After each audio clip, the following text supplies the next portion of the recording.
When a faraway war broke out in Europe more than a century ago, these empty hills of Hallett Cove sloped down to the sea, grazing paddocks sliced by creeks tumbling down steep gullies, golden at the end of summer, awaiting to be refreshed by the winter rains.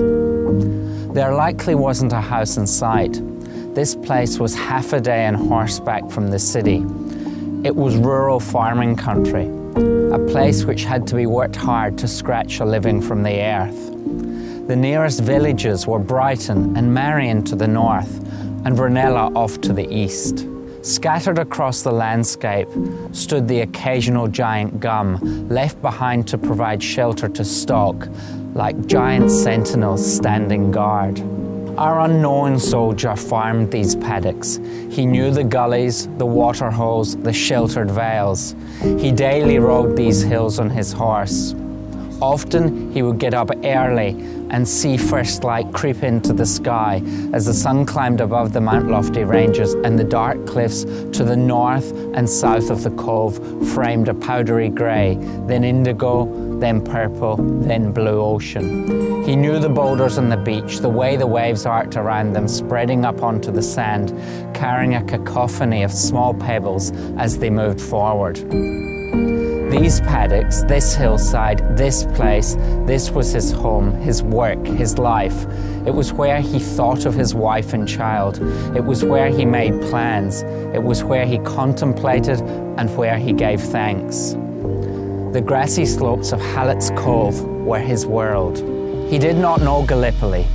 He did not know about its narrow beach, bounded by the hills of Aberno to the north and Hellspit to the south. He saw no pictures before arriving, but he had been promised adventure and the honour of fighting for king and for country. For a few moments after the landing, this foreign cove may have felt a little familiar, but it was 1,000 ways removed from where he had come. He was not there to care for his flock. His intimate knowledge of the land was worth little as he struggled through knee-deep water and stumbled onto the rocky beach, an ambush lying ahead in the darkness. The Gallipoli campaign dragged on and on, spluttering through 8 cruel months. In the first unimaginably destructive day, 2,000 men died. There was pain, there was loneliness, there was hunger, there was an endless tyranny of distance and cold, cold, cold nights. If he made it through that first hellish day, the trauma of the months ahead were worse. Hunkered down in trenches filled with sludge and rats and hopelessness, they battled on in their futile quest to make something out of this failing campaign. At some point, his family received a telegram with the news. They carved his name in a memorial in the local district, perhaps at Brighton. His school friends would point it out to their children and recall stories of his days in the cricket team and his skill in the land. His wife and child would look at that memorial arch with pride and disdain in equal measure. He is our unknown soldier. Yes, in some ways he is a fiction to fill the words of a dawn service speech.